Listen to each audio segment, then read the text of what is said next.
Hello, Marco. So let's just get straight into it. And I want to talk about carbon prices and volatility and get your perspective on how that is impacting private investment at the moment. Yes. I was reflecting early in the year when I saw gas prices in Europe at such a level that made gray hydrogen, which is something that everybody's talking about, today, green hydrogen, green ammonia. Gray hydrogen produced in Europe more expensive than green hydrogen produced in Saudi Arabia, shipped and delivered to Europe. So that gives you an idea about... Can you hear You've now? got a mic malfunction, so... Much better, much better. It gives you an idea, thank you, I can sing also if you want now. About, the fact that often we think about green commodities as being, is it a premium or, to a regular commodity? But I think we're really talking about two different products. One is stable, fixed price forever, or you can structure even declining over time. And the other one, you never know what's going on. For an investor, a final consumer, somebody who uses the electricity, who uses the energy, that's the worst thing. Volatility is great for traders, but investors in capacity who need to put billions to build a steel plant or a car manufacturing plant or a battery plant to produce it, they want stability. They want to know how much they're going to pay over time so that they can model and they can decide if they can invest. So while we're on green hydrogen, can you comment on what innovations are driving down the cost on a large-scale basis and what role Saudi Arabia has to play in that? Yes. If you allow me, I would like to be a little arrogant, if you want. I think that we know green hydrogen in Saudi Arabia because we have the only large-scale project under construction today in the world. So I was very skeptical before I moved to Saudi Arabia and I was in Europe. I was very skeptical about green hydrogen because I saw only tiny projects subsidized, so you're not going to make a difference, it's going to be expensive. Then I moved to Saudi Arabia and I see the cost of production is already very low and we can make it even lower. At the end of the day, green hydrogen is a technology where you need three things. So you need renewables, and we have 3 times the sun and about the same wind that you have in Europe, that we have in Europe here. So clearly it is cheaper.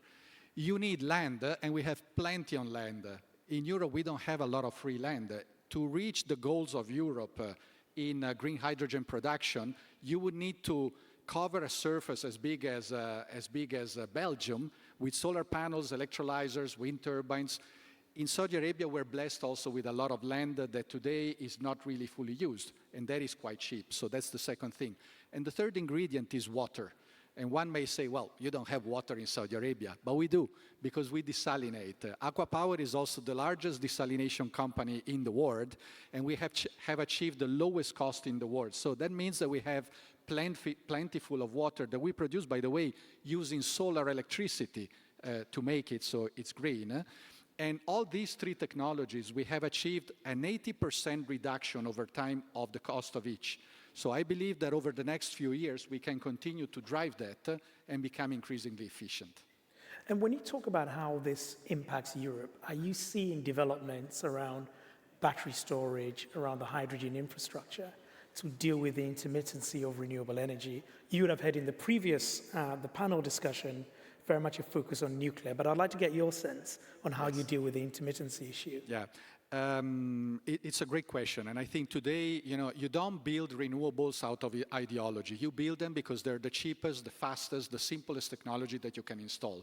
So technically, as an electrical system over time will naturally go to 100% renewables.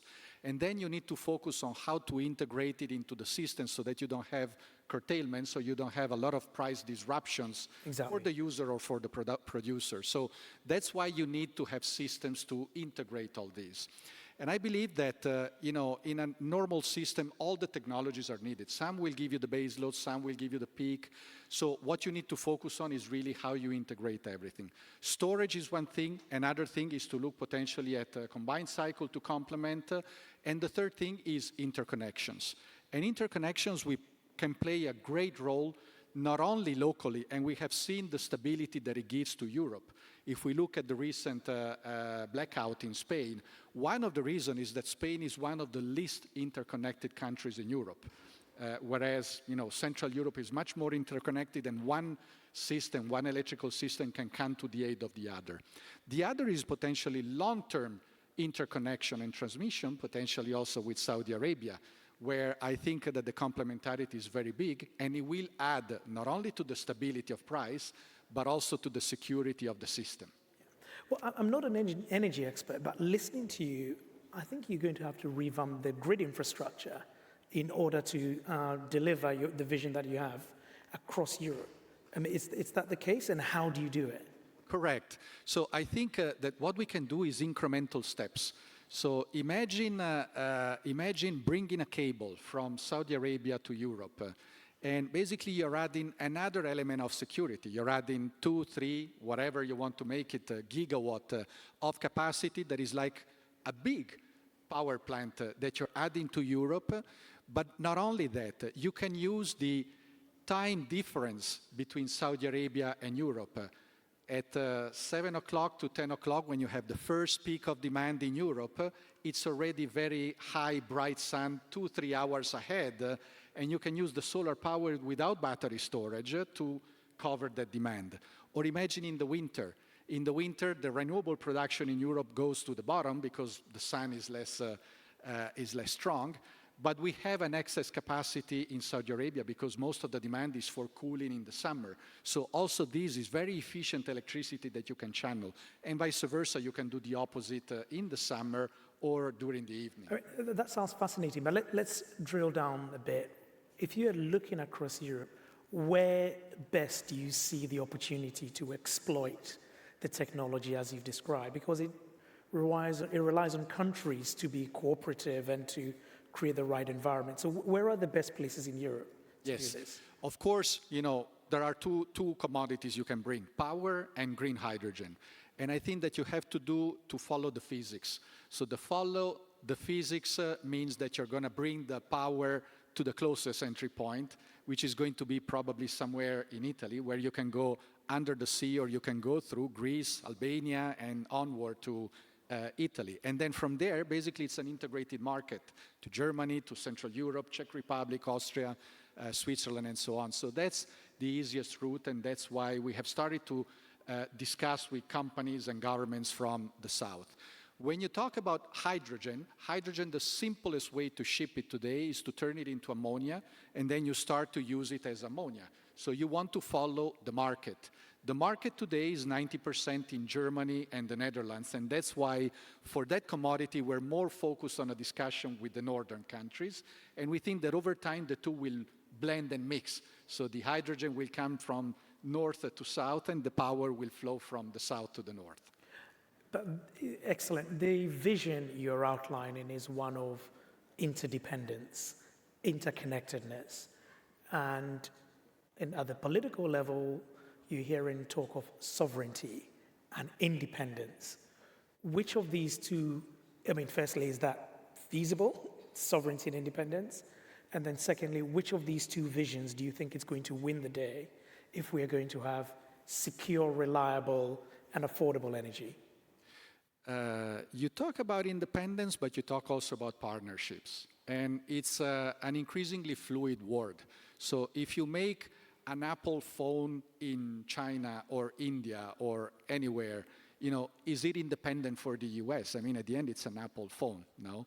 If you make electricity in Saudi Arabia in partnership between ACWA Power and European players, is that a Saudi energy or a European energy produced offshore and brought here? So that is what we're really trying to craft. As ACWA Power, we work in project financing. That means for every project, we keep 30-40% of the equity, and the rest is our partners. And the partners are those who are interested in the overall value chain and who can help accelerate and make the project more realistic, pragmatic, affordable, and fast. So that's the structure that we would like to develop with our European partners to say, come together in Saudi Arabia, let's develop it together to bring it to your markets where you can sell it as your own power in this market. And just while you're on Saudi Arabia, just a technical question and another one, which is desalination and how you see those techniques being exported across Europe. Do you see an opportunity for that? I think there's a great opportunity. You know, I have a house in Sicily, and last year I remained without water. So I had to buy 1,000 liters, 1 cubic meter of water from a tank, basically a water cellar. It cost me 60 euros. To produce 1 cubic meter, in Saudi Arabia, it cost us 30, 40 cents. Here, maybe 60, you know. So it's 60 cents compared to 60 euros. So that's the cost of disruption. If you want to take the decision to build desalination, even 4 or 5 days of utilization a year will cover for the cost, potentially. Why don't we take the decisions in countries that are not like in the Middle East where you need it out of necessity, is because we believe that water is free. So it either comes from the sky or it comes from a well, but it's free. And so you say, well, it's free, I don't want to pay for it. But the fact is you're neglecting the fact that you need to pump it. To pump the water from either, you know, a reservoir to the city, to the coastal city, or from a well, it is usually 1.5 kilowatt hour. To produce it from desalination. So it's doable, is what you're saying. It is 2.5. So I'm saying that if you put OPEX and CAPEX all together, you're not that far from the cost to produce and bring the water to the final How much money consumer. are we talking about? Level of investment, just quickly. Scale and level of investment. Yeah, I tell you, I mean, the biggest plant in the world is probably $1 billion investment. The total cost per year is maybe, in terms of the tariff that you're going to generate, $150 million. So it's something that then, when you add the project financing on top of it, it is extremely doable.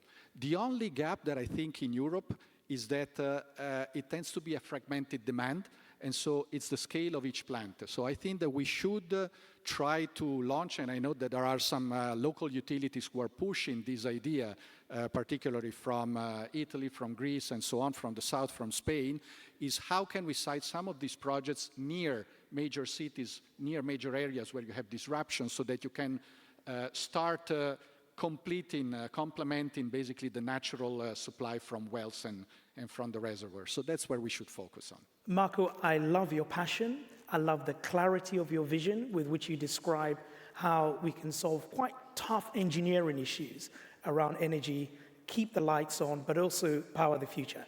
Thank you. Thank you. Thank you.